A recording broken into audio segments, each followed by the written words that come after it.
And now, the best 60-ish seconds of your week. And just when we thought it couldn't get any worse, where in the United States Congress, the far left has now passed two gargantuan spending projects that really had very little to do with what their titles suggested, and forced our children and grandchildren and probably great-grandchildren to be taxed virtually out of existence. And just a week after Jerry Nadler and company came down the road with their plan to pack the Supreme Court of the United States, voila, back comes statehood for the District of Columbia, introduced and rushed through the House in almost warp speed. Now, this is one of the really silliest ideas to come by in a long time, although, frankly, it's nothing new. 35 or 40 years ago, they were trying to get voting rights for the District of Columbia as though it were a state, even though they weren't willing to make it a state. Now, they want to make it a state. The constitutional history of this is all too clear. A federal district was specifically carved out under the provisions of the Constitution from Maryland and Virginia. It almost came out of Pennsylvania, my home state, but that's a story for another day. And by so doing, the founders created a unique situation with the District of Columbia, which they wanted to be out from underneath the control of any particular state.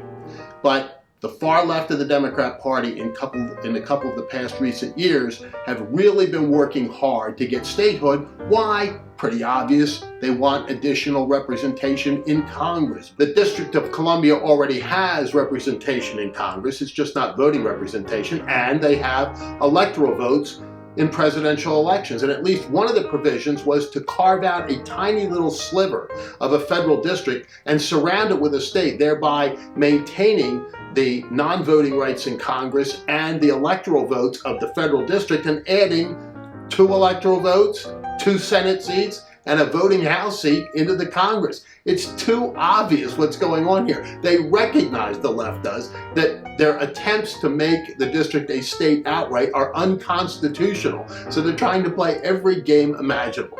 Somebody has come up with a plan of allowing the folks in the District of Columbia to vote in elections in Maryland and thereby be represented by their senators and their members of Congress. That at least is a plausible theory. You don't hear right now about talk making Puerto Rico a Commonwealth of the United States already into a state, but just stay tuned. It's almost sure to follow. And we saw a little bit of extra nuttiness this week from Maxine Waters, whom we've come to expect the most outrageous stuff.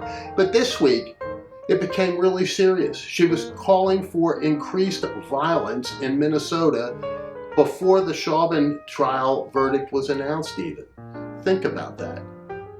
There have to be repercussions and ramifications legally against that kind of behavior. We have to return to the rule of law and to civility and to the ordinary common sense agreements that all of us make for a civil society that Maxine Waters likes to trample at every turn. She ought to at least be censured by the United States Congress, and perhaps more. Look what the Republicans did when Representative King from Iowa did things that were overboard and beyond the pale.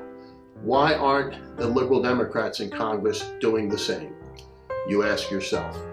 Finally, we note the passing this week of former Vice President Walter Mondale, who had the misfortune of having to be Jimmy Carter's vice president, but who, at his core, was an old-fashioned liberal Democrat. Not the ones we have today, the progressive far left, but one who actually believed that America ought to have a strong national defense. He just thought we ought to have higher and higher and higher taxes, something that hasn't gone away. But he was a good man and a good soul. And there's an important story to remember about Walter Mondale and his quest to gain the presidency for himself, where he lost the biggest landslide in American history to my former boss, Ronald Reagan. He only carried one state, his home state of Minnesota. And he carried that state because Ronald Reagan decided that he would pull his efforts out of Minnesota a couple of weeks before the end of that campaign, because he saw the polling about where the election was going nationally, and he didn't want to embarrass Walter Mondale. That says a lot about Ronald Reagan, says something about Walter Mondale as well. May he rest in peace. And for now, that is the best 60-ish seconds of your week.